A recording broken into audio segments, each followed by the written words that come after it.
Muy buenas noches, bienvenidos a Con Causa, el espacio donde compartimos experiencias de vida, causas sociales y temas públicos. Pues hoy tenemos un tema y a un invitado que nos piden mucho, la verdad es que, pues ahora déjenme decirles que les tengo nuevas noticias de nuestro invitado de hoy. Ya es doctor, entonces ahora se va a cotizar más el doctor Fernández. Si de por sí nos cuesta mucho convencerlo para que venga, pues esperemos ahora que ya tiene el doctorado y lo cual hacemos la felicitación extensiva aquí a través de Concausa por este nuevo logro en tu carrera. Espero que no se vaya a cotizar más, ¿verdad? Así que, sin más preámbulo, muchísimas gracias, Daniel Fernández, bienvenido a Concausa. Hola, Caro, gracias por la felicitación y no, nunca va a pasar eso. Pues esperemos que no, porque luego ya ven como se hacen famosillos y luego ya no quieren venir al programa. No, jamás, jamás. Oye, pues fíjate que cuando pusimos el flyer de relaciones amorosas abusivas, yo me imaginé que las preguntas iban a ser así como, pues danos tips, o sí, bueno, algunas sí son así de cómo lo reconocemos y demás, pero muchas me sorprendieron de que hemos normalizado tanto ya el abuso que se ha convertido en violencia, ¿no? Entonces me llamaba mucho la atención que una de las preguntas es, no me pega, ¿cómo sé que la relación es abusiva? ¿No? Entonces, quisiera empezar primero para que la gente que nos acompañe esta noche como que entienda un poquito más el contexto. ¿Qué debemos entender por abuso? El abuso es un comportamiento que se hace un patrón de comportamiento que la intención tiene de estar por encima de la otra persona. No siempre tiene que ser de manera física, sino incluso existe el abuso psicológico dentro de las relaciones. No tiene que haber un contacto para que vaya a haber un abuso. Es muchas prohibiciones, son muchas situaciones más psicológicas que son parte del abuso y que normalmente no se consideran porque se asocia solamente a la violencia física. Y el abuso empieza desde el abuso de poder, esta diferencia en la relación, donde se le controla económicamente, se le puede controlar la forma de vestir, se le puede controlar la forma de relacionarse con otras personas, y eso ya es abuso.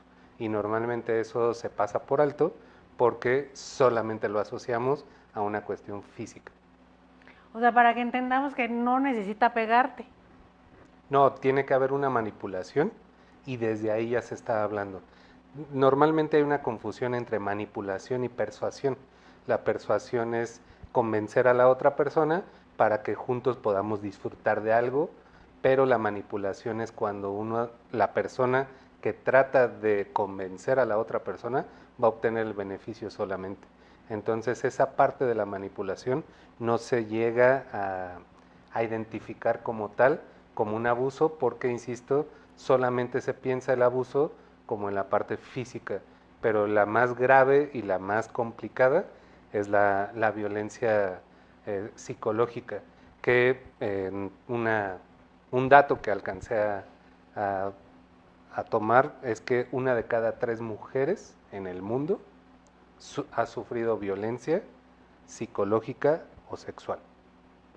Lo cual es terrible. Imagínate, o sea, estaba leyendo un libro y mencionaban justamente, a veces las cifras son muy complejas, pero ahora ponle caras y date cuenta que es una persona de la que se está hablando, no de un número. Y entonces imagínate ver a todas las personas que ves a tu alrededor y que veas ahí de que 1 de cada 3, al menos, ha sufrido violencia en alguna relación que ha tenido. Y que a lo mejor no lo ha manifestado como tal, o sea, lo naturalizó o pensó que era parte de la relación, porque muchas veces es que me cela porque me quiere, ¿no? Pues es que al final de cuentas la cultura nos va moldeando, ¿no? Y estamos en una cultura donde pues se ha naturalizado o normalizado, porque lo que se busca es que el hombre eh, pues tome las decisiones por la mujer, porque el hombre es el jefe de la casa, porque el hombre es el proveedor, porque el hombre tiene un rol muy específico y al final de cuentas va abarcando gran parte de la relación, donde ya se siente con el derecho de decir cómo se tiene que vestir, qué cosas tiene que utilizar, con quién se puede relacionar, con quién no se puede relacionar. Y entonces a veces se confunde este amor romántico de claro me cela porque me quiere, pero no se da cuenta de las consecuencias a largo plazo que tiene eso, que es un aislamiento y al final de cuentas puede ser que se van cortando las redes de apoyo para esa persona y no darse cuenta, es muy sutil y va siendo progresivo. Entonces esa es la parte más grave, que no se da de la noche a la mañana un cambio radical, sino que va a ser un cambio muy sutil y por eso se naturaliza, porque no se alcanza a ver la magnitud de cómo inició y ya cómo se está presentando. Fíjate que un chico joven nos escribió, no se preocupen, acuérdense que aquí no damos nombres, y la pregunta era para ti, si, ¿cómo diferenciaba él el abuso del chantaje? O si había diferencia. Y Pues si es que, o sea, voy a poner el contexto, decía sí. que la novia lo chantajeaba mucho, o sea, de que, bueno, sí ve, pero tú tienes que ir conmigo a tal lado, ¿no? O sea, como si le diera permiso, ¿no? O bueno, haz esto, pero tú tienes que hacer esto después conmigo. O sea, como que siempre canjeaba el que él pudiera hacer cosas, pero para que no dijera de que, ay, es que no me dejas hacer nada, luego tú vas a hacer esto por mí, ¿no? Sí, es que el abuso empieza desde la manipulación cuando se le transmite culpa, ¿no? Lo que tú estás haciendo está mal, por eso de alguna manera lo vas a tener que compensar. Y entonces ahí es donde se va desarrollando esa relación que ya se va haciendo patológica, ¿no? Donde ya entonces parece que tienes que depender del permiso de tu pareja para que puedas hacer las cosas. Porque si tu pareja no está de acuerdo, entonces te tienes que ajustar a lo que le guste a tu pareja. Y no tiene que ser así, ¿no? Simplemente lo que hay que respetar es la individualidad. La individualidad se refiere a que cada quien tenga sus propias actividades con sus grupos de amigos o laborales y entonces cada quien se hace cargo de lo suyo. El tema es cuando tú te haces cargo de lo tuyo y entonces vas a tener que compensar porque no deberías de haberlo hecho. Y entonces se transmite a través de la culpa, generando como si estuviera haciendo algo para dañar, cuando en realidad es simplemente estoy haciendo mi vida aparte de la relación. La relación no lo va a hacer todo. Y ese es el amor romántico con el que hemos crecido, ¿no? Que estamos para la otra persona. La otra persona se vuelve la dueña de la pareja y no es así. No se pierde la individualidad. ¿Cómo le hacemos entender a quien nos ve que la prioridad siempre vas a ser tú? Porque dicen, es que tu prioridad ahora soy yo, ¿no? Y entonces primero yo y me tienes que hablar a mí y escribir a mí y pensar en mí y llevarme a mí y es mí. Y contestarme rápido. Sí. Sí, pues de alguna manera a lo mejor aparentemente me va a salir del tema, pero hay un término de un filósofo español que habla de la justicia compasiva y es la justicia como defensa de la existencia.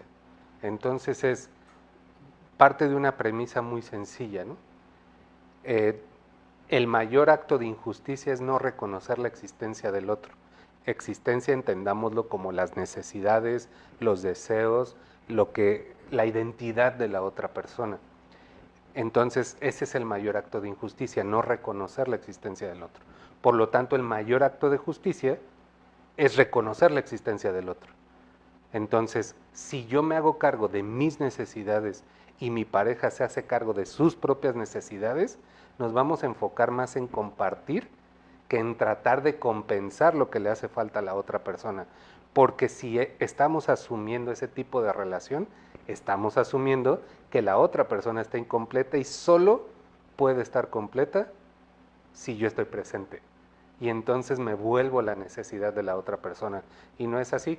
Cada quien puede hacerse cargo de sus necesidades y enfocar el tiempo que comparten en disfrutar lo que ambos aportan hacia la relación. Y esa es la parte que a veces nos cuesta mucho trabajo porque nos han enseñado una forma de amor de la media naranja, ¿no? Hasta en las canciones, en las películas, si uno no está, está incompleto el otro. Entonces, pues la media naranja me va a completar, ¿no? Pero ¿qué pasa entonces si tenemos una naranja y una zanahoria? Pues no se pueden juntar, aparentemente, ¿no? ¿Cómo si las podemos juntar? A través de un vaso de jugo. Entonces la relación es el vaso de jugo. Ambos aportamos para que sea funcional. Y no es te complemento. Pero la cultura otra vez nos vuelve a decir, pero la naranja tiene más jugo, la zanahoria tiene poco. Ok, no soy experto en nutrientes, pero creo que la zanahoria tiene más nutrientes que la naranja. Entonces, si lo vemos a nivel nutrientes, ambos cada quien están aporta, ¿no? apartando, claro. Y entonces, la relación es un tercer ente. Ambos depositamos, contribuimos a que funcione, pero no es a la persona, es a la relación. Entonces, ahí es donde está, creo yo, parte de la mayor confusión y por lo que se generan muchos roces en la relación, porque el reclamo se convierte en eso, ¿no? Me tienes que dar para yo poder estar completo. Si no me das, entonces no me quieres. Y empieza a haber esta clase de chantajes donde, si tú vas a hacer esto por tu cuenta, me estás negando. Por lo tanto, tienes que compensar de que no me estás negando. Y entonces se vuelve una solución y no es espontánea, es obligada, lo cual va generando muchos roces en la relación y se va fracturando. O sea, es el famoso, nadie te va a querer como yo. Exactamente, pues es una forma de chantaje. Si me dejas, ¿no? Exacto. Si me dejas, nadie te va a querer como yo. Exacto, y entonces te vas a quedar sola toda la vida, ¿no? Y entonces hay otra parte que la cultura también nos va diciendo, y de hecho les recomiendo ese libro, se llama Sexo que hiere, pero habla todo de cómo se va culturalmente generando una forma de relacionarse. Y entonces explican los autores ahí, ¿no? Cuando una mujer es invitada a una cena y el hombre paga todo, se siente obligada a compensar la invitada de la cena. Una. Dos, si se niega, se va a enojar. Y como no quiero que se enoje, entonces tengo que ceder. Y entonces al ceder ya se está generando una relación de abuso. Porque entonces es a partir de un chantaje aquí monetario, donde yo estoy invitándote a cenar, tienes que conceder una parte de ti para que estemos parejos. Porque siempre estamos pensando que la relación tiene que ser pareja. Si tú aportas 50, yo aporto 50. Pero ¿qué pasa si uno aporta 80 y el otro 20? Igual se completa el 100, ¿no? Pero no estamos dispuestos a ceder y entonces lo llevamos culturalmente a una competencia. Yo te quiero más y entonces tú tienes que demostrarme que tú me quieres más y entonces se vuelve una competencia absurda, desgastante, porque nunca es suficiente. Y entonces eso va fracturando la relación y entonces ya no se está disfrutando. Algunas víctimas de violencia familiar me decían, ¿cómo le hago para detectar que ya no está funcionando bien la relación? Y yo le dije, perdón si soy simplista, ¿no? Pero las relaciones las tenemos para disfrutarlas. En el momento que no la estás disfrutando, ya algo tendrás que revisar porque algo no está funcionando. Si no se disfruta, si no es disfrutable, algo está ocurriendo que tenemos que poner atención para que se vuelva disfrutable, ¿no? Sí, si algo altera tu paz, ya no está padre, ¿no? No, y a veces son cosas tan sencillas, ¿no? No me contestaste rápido, ¿no? Y son algunas cosas muy absurdas y es como, de verdad, ahí está depositada el valor de la relación en contestar rápido un mensaje. Claro, me dejaste en visto, que ahora es tan común, ¿no? Me gosteaste, ¿no? Son los términos ahora entre la chaviza. Bueno, pero el gosteo finalmente sí tiene, a lo mejor, no lo voy a poner como una justificación, pero sí tiene la connotación de que pues de repente se desapareció y ya, o sea, ya no supiste. No lo sé, pueden ser muchos factores los que están ocurriendo y no por fuerza el no quiero contestarte, ¿no? ¿Qué pasa si estoy atendiendo una urgencia de cualquier cosa, no? No, estás en el baño, vamos a poner algo no, hasta Bueno, pero ahora también se dice, pues si en el baño te pones a leer mensajes, ¿cómo no me puedes contestar, no? Entonces, eso no es garantía. El tema es, si yo estoy atendiendo una situación que en ese momento se me presenta, que es urgente, evidentemente no le voy a poner atención al teléfono. Y no es algo que estoy haciendo contra ti, es no le estoy poniendo atención al teléfono. No estoy diciendo no te estoy poniendo atención a ti.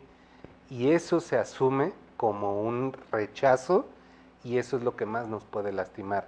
Sentir que mi pareja me está rechazando. Al final de cuentas lo que esperamos es que mi pareja me desee, mi pareja me quiera que esté con esa persona, ¿no? Y entonces cuando no ocurre, nos sentimos muy heridos y reaccionamos en consecuencia, tenga o no tenga lógica, porque es más un tema emocional que racional. Fíjate, ahorita que hablabas de eso, otra de las personas que nos escribió, señora, 55 años, ya menopausia, está teniendo muchos problemas con el marido porque obviamente el líbido baja, ya no es lo mismo, y entonces ella siente que ya hay un abuso por parte del marido porque o sea, no han podido sentarse a hablar del tema o no han ido con el médico o no han buscado una alternativa, ¿no?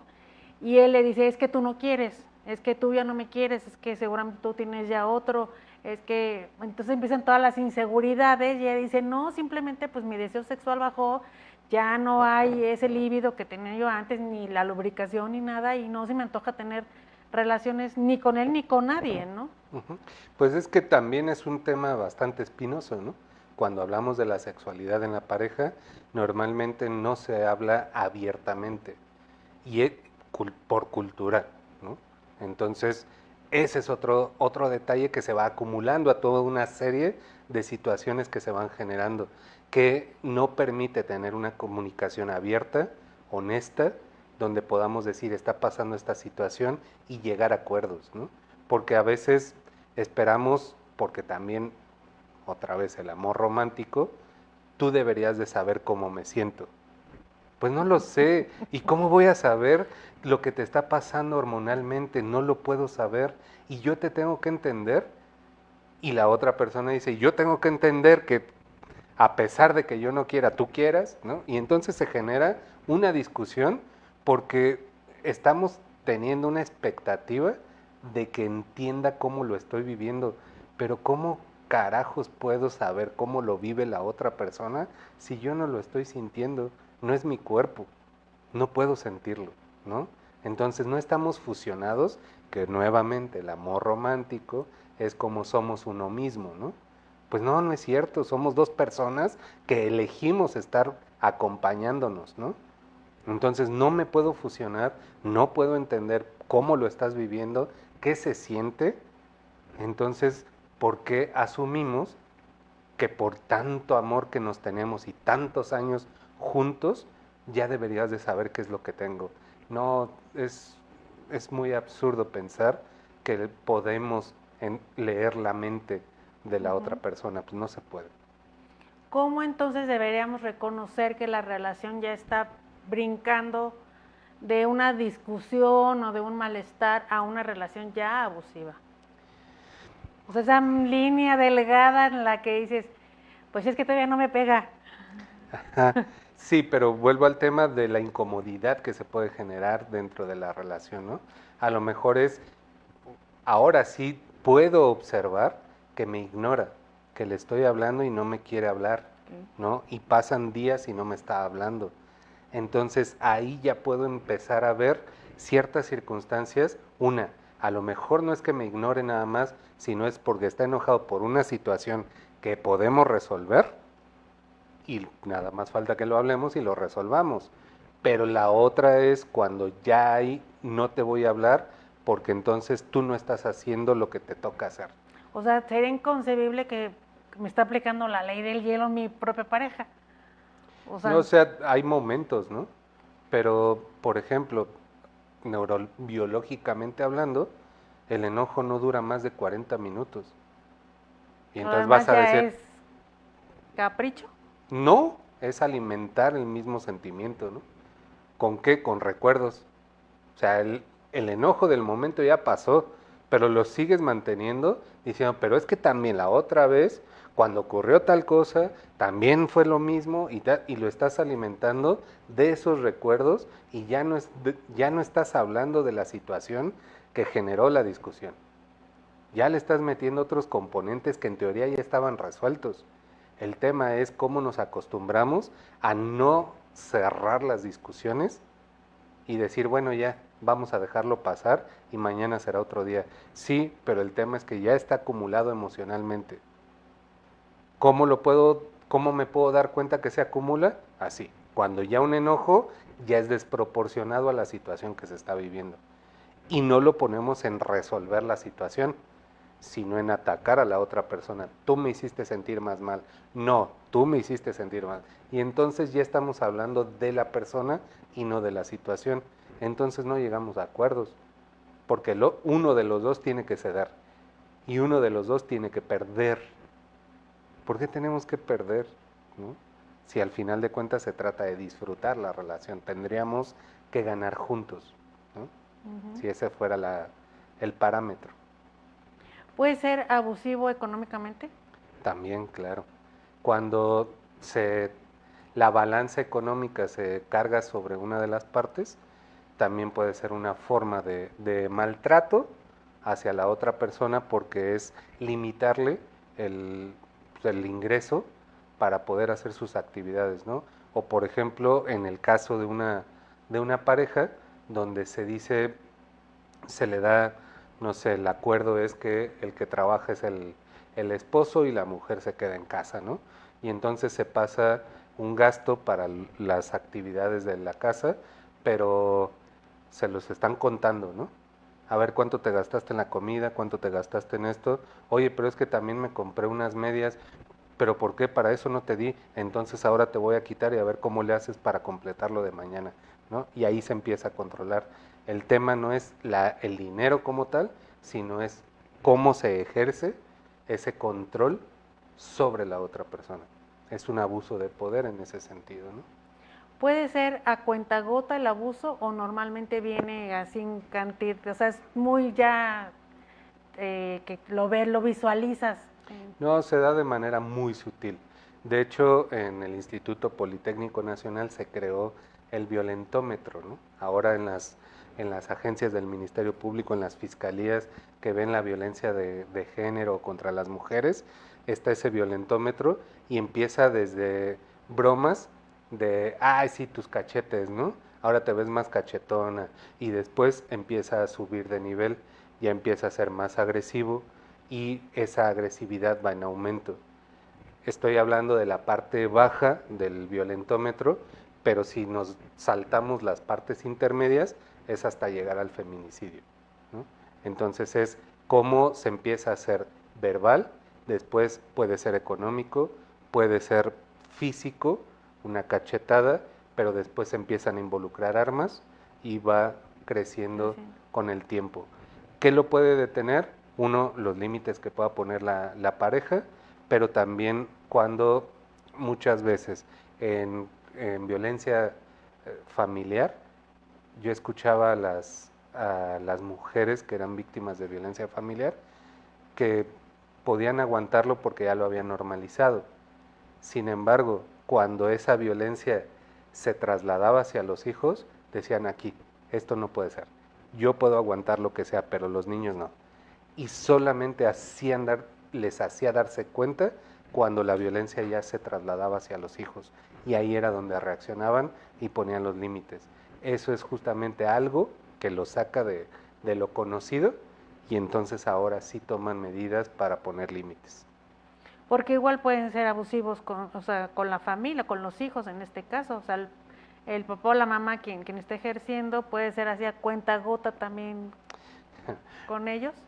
Sí, sí, sí. De hecho, insisto, en este libro de Sexo que hiere, justamente ponen un pasaje, ¿no? Que llega una persona a hacer una encuesta del INEGI y le pregunta al autor, ¿no? Usted es el jefe de familia, ¿no? Como asumiendo que debe de haber un jefe en una familia. y entonces es la autoridad y es a quien se le tiene que obedecer. Entonces, culturalmente ya estamos acostumbrados a identificar a alguien que es el jefe de familia, puede ser la mamá, puede ser el papá, pueden ser ambos, ¿no? Pero alguien tiene que ser jefe. Por lo tanto, se asume desde este autoritarismo de que dan indicaciones y se tiene que seguir esas indicaciones. Quien no cumpla con esas indicaciones, esas órdenes que se dan, se está saliendo del huacal y entonces hay que ponerle un límite y entonces hasta se autoriza la violencia, ¿no? En estos casos, como ya darle una nalgada al niño, ya darle un manazo, y entonces ahí también hay violencia, ¿no? Ok, porque otra de las señoras que nos escribió decía, es que me dicen que soy muy exagerada, pero el marido hacía como bromas cuando salían, ¿no? Entonces, si estaban así en una cena familiar o con amigos o algo, él era muy dado a hacer bromas de ella, ¿no? O sea, como a minimizarla, físicamente, ahorita que hablabas de esta parte del violentómetro, y todo el mundo se reía porque él era muy simpático, ¿no? A costa de ella. Y entonces, cuando ella se enojaba o reclamaba o algo, incluso la misma familia le dice, ay, no seas exagerada, si estuvo muy buena la broma, ay, no seas exagerada, si es un chiste, ¿no?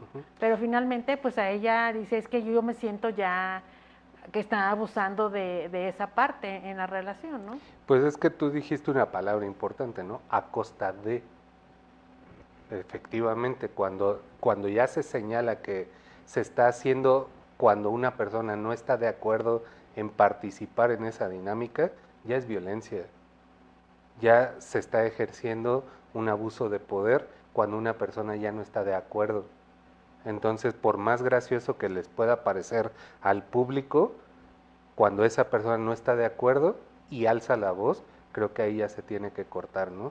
Puedo entender que a lo mejor es el tipo de humor que se utiliza, pero cuando va dirigido hacia alguien y ese alguien se siente aludido, creo que ahí ya está el límite muy marcado, ¿no? Y ahí es donde todos tendríamos que respetar, sobre todo cuando se esperaría cuando se trata de la pareja, ¿no? Que se tiene que tratar con ese respeto. O que ventiles, ¿no? En una comida, en una cena, que ventiles, es que me hizo y me dijo, o sea, pues esas cosas son como personales, ¿no? Como que no tendrías que andarlas ahí contándoselas a todo el mundo. Claro que en algún momento platicábamos de los elementos que pueden ayudar a que una relación funcione y una parte importante que mencionábamos era la intimidad, ¿no? Hay cosas que pasan de la banqueta para dentro de la casa que solamente la pareja conoce y que eso puede fortalecer la relación cuando tenemos ese respeto a esa intimidad, que solamente con una mirada ya se pusieron de acuerdo, pero no se comparte con otras personas. Esto es más de la pareja. Entonces ahí sí es diferente, ¿no? Incluso algo que se puede convertir en algo problemático se vuelve como en un recurso cuando hay respeto a esa intimidad. La intimidad es una línea muy delgada que puede impulsar muchísimo la relación o la puede coartar muchísimo.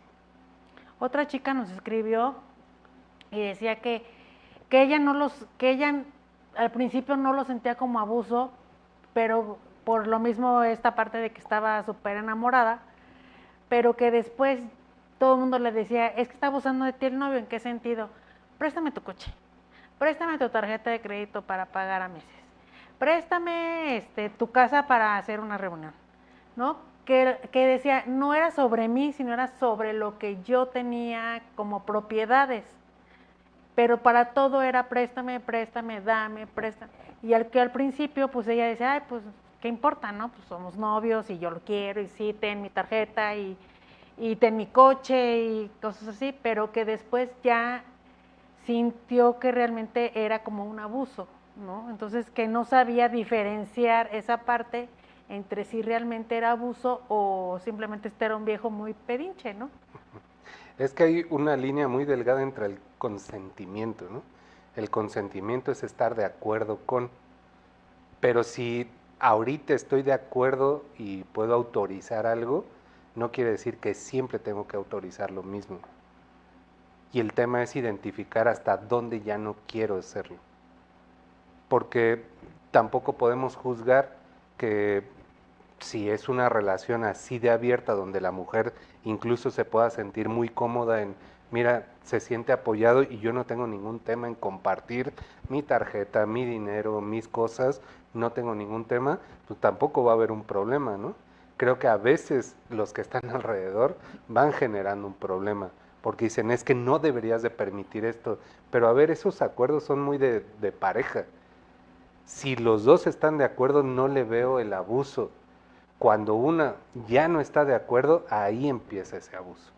Entonces tampoco tenemos que ser tan radicales de decir no debe de ser así. Nosotros quienes somos, ¿no? La relación la construyen ellos y los acuerdos los construyen ellos. Y los pueden cambiar sobre la marcha. No son rígidos, no es si en algún momento estuviste de acuerdo, siempre vas a tener que estar de acuerdo. Pues no. Muchas veces en cuestiones de violencia sexual es justamente eso, ¿no? Cuando dicen, va, sí, vamos a tener relaciones, no pasa nada, las disfrutan. Y al otro día también dice, vamos a tener relaciones, no, hoy no quiero, oye, pero si ayer sí quisiste y habíamos acordado que iban a hacer todos los días, bueno, pero hoy me siento mal, no, pero ya habíamos quedado que iba a ser todos los días y entonces ya hay una insistencia porque parece que no puede cambiar de opinión. Y el tema es que cuando ya cambió de opinión, también es un límite y es una forma de tener ese respeto por la persona. No siempre debo de querer, no siempre tengo que estar dispuesto. Hay veces que el humor cambia, incluso con las hormonas, ¿no? Entonces no sé cómo va a pasar y el tema es que cuando la persona ya dijo no y aún así se le obliga a seguirlo permitiendo, ahí ya estamos hablando de un nivel más avanzado de ese abuso, que puede ser económico, ¿no? O sea, cómo le pones? Es que qué difícil es decir no. O sea, a la mayoría de las personas nos cuesta mucho trabajo poner límites, desde un principio, ¿eh? Pero el no está muy relacionado hacia la otra persona, porque se va a enojar si le digo que no. Ok, pero entonces tú tendrías que estar incómodo para que no se enoje. Entonces, ¿sí se vale yo estar incómodo y que la otra persona esté feliz? No, Tendría que estar, iguales. pues, no sé si iguales, pero más equilibrado, ¿no? Entonces el tema no está en el no, sino más bien en que lo que estoy tratando de evitar es que la otra persona se enoje y voy a sacrificar mi estabilidad para que la otra persona esté bien. Ya está descompensado ahí. Ahí no hay una relación sana. Por más sacrificada y mártir que te puedas escuchar, pues ya no está muy agradable el punto y ahí tenemos que poner atención. Lo que pasa es que ya llega un momento en que dices, es que ¿para qué me peleo? ¿No? Si le digo que no, me va a empezar a gritar, me va a empezar a decir, hoy no tengo ganas de pelearme, y entonces lo normalizas, por así decirlo, y entonces prefieres dejarlo pasar y ya, bueno, por esta vez, ¿no? Y al rato, bueno, otra vez es que ya no me quiero enojar, o no quiero que le grite a los niños. O sea, cómo la persona puede, no envalentonarse, pero sí tener esa confianza de decir, pues aunque te enojes, ¿no? Es que tenemos miedo al conflicto, ¿no? Uh-huh. Y entonces no queremos enfrentar el conflicto, porque se va a enojar y entonces si se enoja va a pasar todo esto, ok. Pero cuando tú aceptas algo que no querías aceptar, lo único que estás haciendo es acumular y el conflicto va a ser más grande después. Ya no vas a explotar por esa situación, vas a explotar por todo lo que se ha acumulado en todas esas veces que has cedido. Entonces el conflicto va a ser peor y ahí sí se va a desbordar y ya no vas a saber cómo manejarlo. Ya no va a haber opciones, aunque te diga la persona, ok, sí me equivoqué. No, así no se va a quedar. Y también tienes que hacer, y entonces otra vez, a compensar todas estas veces. Es un cuento de nunca acabar. Sí, porque si la primera vez hubieras dicho no, pues a lo mejor ahí, o se arreglan o se desarreglan. Se enoja, pero al final podemos resolverlo, ¿no? Pero no vas haciendo una bolita de nieve, ¿no? Es correcto. Pero como dices, no estamos acostumbrados a poner límites desde un principio, porque a lo mejor estamos empezando con el novio, ¿no? Y pues queremos quedar bien y entonces me voy a ir, sí, o no hagas esto, o quítate esa falda, no me gusta, ¿no? Y entonces, pues por querer quedar bien, porque, ay, pues es que pues, ahorita estamos saliendo y quiero que sea mi novio y todo, empiezas a ceder, a ceder, a ceder, y luego ya no sabes en qué momento poner el límite. Claro, pues empiezas a conceder muchas cosas y entonces esa concesión se vuelve un derecho de la otra persona y entonces se siente con el derecho de decir qué sí puedes hacer y qué no puedes hacer. Entonces la implicación es mucho mayor porque esa concesión se va incrementando porque justamente se habla de que el hombre posee a la pareja, ¿no? Y entonces el hombre posee, la mujer es poseída. Y entonces ya se vuelve esta relación que siempre tiene que ser de esa manera. Y entonces el riesgo cuál va a ser, que entonces crea que todo como quiere el hombre se tiene que hacer. Ojo, no estoy diciendo que siempre es de hombre hacia la mujer. A veces y ahora con mayor frecuencia también se da la inversa. No quiero decir que sea la misma proporción, porque es evidente que no, pero el tema es que sí también se da en este tema de sobrecompensar y generar la culpa en la otra persona para que ahora me des lo que necesito, ¿no? Escribió también un chavo que cortó con la novia y de hecho se tuvo que ir fuera de la ciudad, o sea, no vive aquí en Querétaro, porque ella le decía, es que si me cortas voy a decir que abusaste de mí y voy a decir que hiciste cosas conmigo, ¿no? Y como ahora ya la ley me tiene que creer de entrada, pues te vas a ir a la cárcel y luego vemos, ¿no? Entonces, el chavito pues sí se sentía así 17 años y dijo, no sé, me va a meter a la cárcel esta mujer, ¿no? Y literal, se tuvo que desaparecer, ¿no? Entonces quien nos escribe es la mamá y dice, ¿cómo puedo ayudar a mi hijo o a mis hijos? ¿Cómo podemos como papás ayudar a nuestros hijos en este tipo de relaciones, ¿no? Abusivas. Claro, hay varias cosas que se me vienen a la mente, ¿no? Porque en otro libro también se menciona la crítica a la víctima, que muchas veces la víctima, a la víctima se le ve como una persona que jamás mentiría, que es buena por naturaleza, ¿no? Y entonces cuando se le coloca en esa posición, se convierte en una persona que se aprovecha de esa posición para obtener beneficios, ¿no? Y entonces también tenemos que regularlo. Lamentablemente pasan ese tipo de cosas. Tendríamos que creerle a la víctima siempre, pero por este tipo de casos es donde tenemos que ser más incisivos en la evaluación de la situación para tratar de ver si realmente hay un abuso por parte del hombre, ¿no? Y nos tendríamos que ir a una premisa que se utiliza mucho en el derecho, ¿no? Quien acusa tiene que probar, pero mientras prueba, ya le estás echando a perder la vida a un joven de 17 años, ¿no? Y entonces es como, híjole, pues, ¿qué estamos haciendo? ¿Cómo le estamos transmitiendo las cosas a los hijos para que la chava, en lugar de aceptar que la relación ya no va a dar más, quiera mantener forzosamente a esa persona en su vida, ¿no? Entonces, ahí es donde tenemos que tener mucho cuidado y pues simplemente pues confiar en que si haces las cosas bien, te saldrán más o menos bien, ¿no?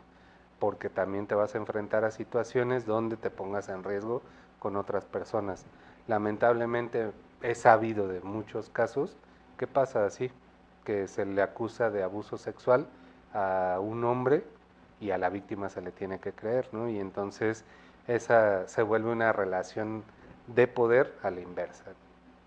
No, y sobre todo con un menor de edad que es muy fácil que se sienta acorralado, atrapado, dice la mamá, no supimos qué hacer más que sacarlo de aquí. O sea, agarramos con el abogado, nos dijo, llévenselo. O sea, mientras son peras o son manzanas, que no esté el niño aquí. Y entonces, ni ya no está en su casa, dejó la escuela. O sea, situaciones que dices que no tendrían por qué suceder, ¿no? Sí, y es que ahí ya es un tema mucho más complejo, ¿no? Porque ya interviene parte del derecho, de la psicología, porque tiene que ser un abordaje integral. No lo puedes abordar nada más desde una esfera, ¿no? Lo tienes que hacer de manera integral para que realmente pueda resolver la situación y que no se vuelva a presentar, ¿no? pero ya me imagino las relaciones que va a tener este joven en el futuro, que va a ser con mucho temor, ¿no? Porque entonces tiene que hacer las cosas muy evidentes para que no se vaya a malinterpretar y entonces ya no va a ser tan disfrutable, ¿no? Obviamente entrando en un proceso integral, con un proceso terapéutico también, le puede funcionar muchísimo el ir bajando ese estrés, esa tensión, para que las relaciones vuelvan a ser satisfactorias para él y confiar en que no está dañando a la pareja, ¿no? Si ese es el caso. Si sí hizo una acción que se pueda interpretar como un abuso, pues también hacerse responsable, ¿no? Y pero sí son situaciones muy delicadas que trascienden y que son temas que son más actuales, ¿no? ¿Te deja una huella estas relaciones abusivas? O sea, no hay que llegar a los golpes, no necesitas violencia física, pero si hay una separación, sí es recomendable la terapia, o incluso mientras estás en la relación, ¿podrían ir de pareja? Sí, siempre y cuando, insisto, quieran las personas buscar soluciones, ¿no?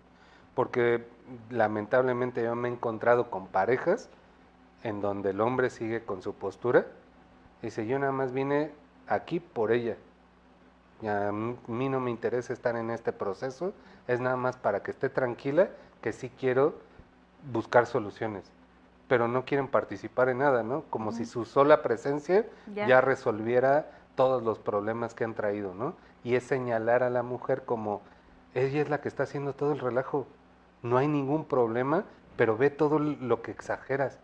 Y es otra vez señalarla de que ella es la que está mal, ella es el problema. Lamentablemente pasa incluso en consultoría cuando llega, ¿no? O lo que están buscando es un juez que diga quién tiene la razón de los dos y pues creo que los juzgados están en otro lado, no en los consultorios, ¿no? ¿El abusador alguna vez se hace responsable o ni siquiera es consciente de que él es el abusador, sea él o ella? Pues es que no podemos generalizar, hay veces que el mismo abusador se da cuenta de que hay algo que no está funcionando y se hace cargo, ¿no? Pero hay otros que ni siquiera lo ven como una forma de violencia porque están acostumbrados a ese entorno, porque lo han visto en casa, lo han visto en sus familias, lo han visto en la escuela. Entonces, todo eso va influyendo en nuestra forma de concebir las relaciones, ¿no? Y pues al final de cuentas, hasta en la escuela podemos ver relaciones muy desiguales. Eh, Simplemente si vemos los espacios, cómo se ocupan en las escuelas, quienes ocupan la mayor cantidad, los niños, ¿no? Jugando con la pelota, corriendo por todos lados, y las mujeres alrededor, las niñas, sentadas aisladas, ¿no? Y el niño puede subirse a los árboles, a los juegos, y la niña no porque se le van a ver los calzones. Y entonces hasta en esa forma se va diciendo cuál es el rol de cada quien. Las niñas van acá, los niños van acá. Entonces desde ahí ya se está asumiendo una forma de relación que es desigual. En esto estamos hablando de las relaciones amorosas, pero puede haber también niños abusivos. Claro, claro, en ciertas etapas de la vida es por imitación. Lo que se ve en casa puede ocurrir o lo pueden llevar a cabo en las escuelas o con las relaciones que tienen, ¿no? Lo que se alcanza a ver. Entonces, una parte importante es que la violencia no toda es física, como decíamos al inicio, sino también puede ser verbal o incluso hablando de violencia sexual o de abuso sexual, también es con la mirada, ¿no? No tiene que haber un contacto, también es con las fotografías, el compartir fotografías íntimas, todo eso también es violencia sexual y no se está tocando a la persona. Entonces, para que veamos también cómo se repite en otros escenarios. Hablaba una colega psicóloga que en una escuela se estaba utilizando inteligencia artificial para compartir fotografías de las compañeras manipuladas con inteligencia artificial para mostrarlas desnudas, pero ni siquiera eran sus cuerpos, ¿no? Y entonces, y se las estaban pasando entre los estudiantes. Y entonces la preocupación también era, ¿y si las maestras también? Pues al final de cuentas no es tu cuerpo, ¿no? Sí, O sea, pero hay pero al final de cuentas hay una intencionalidad de que hacer sí daño. lastima. Ya me están diciendo que ya nos tenemos que apurar, déjame rápido, Perla Ábrego en Estados Unidos, gracias, Orala Mandor, gracias, Dana Lazo, saludos a Daniel, Saludos, Osana Dana. Amador desde Puebla, saludos, Maru Fernández, Alejandra Lozada, Víctor Hugo Martínez, Rocío Martínez Mendoza ya está en Estados Unidos, gracias por este tema tan importante, muy valiosa información, comunicación es clave en toda relación. Verónica Marrón, Homero Arturo Torres, saludos. Jacqueline Torres. Guerrero, saludos mi Jackie, gracias por Jackie. vernos. Monse Castro, Ana Torres, la doctora Beli Guizar, saludos, excelente tema y qué mejor que cuidarnos de forma mental e integral. Julieta Gualito Soto, Claudia Carrero, saludos. Verónica Chávez, excelente tema, saludos. Y Dupont Osvaldo también, saludos. Muchísimas gracias a todos los que esta noche están con nosotros. Pues nos vamos a quedar igual como siempre que vienes, mi querido Daniel, con muchas cosas en el tintero. Pero bueno, qué importante es que hablemos de ello, que lo pongamos en la mesa y sobre todo que la gente lo visualice, ¿no? Que no lo normalicemos y que pidamos ayuda. Claro, y sobre todo que me da gusto escuchar que les resulta atractivo, porque al final de cuentas no es que lo vayamos a resolver el día de mañana, toda esta descompensación de las relaciones, pero creo que sí es importante que podamos ver que la reflexión también nos va a ayudar a, pues a tratar de cambiar la forma en cómo nos hemos acostumbrado a llevar las relaciones. Entonces, ya de entrada estos espacios que se ponga el tema sobre la mesa y se empiece a debatir, aunque sea en familia, en pareja sobre todo, o con los amigos, creo que ya abre un poco la posibilidad de que pueda haber cambios, ¿no? Y que sean relaciones mucho más saludables, que sean disfrutables, pero depende mucho de nosotros mismos, de cómo los vayamos enfocando, ¿no? Claro. Saludos, mi doc, excelente tema, espero verte para saludarte pronto, atentamente Lalo Oso. Gracias, Lalo, por vernos. Que te ves muy bien en pantalla, dice Lalo. Es que aquí lo ponemos guapo. Oigan, pues muchísimas gracias por acompañarnos. Nos quedamos con este tema, nos va a dar para la reflexión y seguramente para que te sigamos teniendo aquí en el programa Doctor Fernández. Ahora, muchísimas gracias a todos los que nos acompañaron. Quien nos ve a través de redes sociales, les pedimos por favor que nos regalen amorcito y nos compartan para que esta información llegue a más personas. Quien nos ve a través de la televisión, muchísimas gracias por dejarnos entrar a sus hogares. Yo soy Caro Cervantes y esto es Con Causa, el espacio donde compartimos experiencias de vida, causas sociales y temas públicos. Muchas gracias y buenas noches. Gracias, Daniel. Gracias a ti. Gracias al público, aunque no lo vieron, pero tuvimos público. Muchas gracias.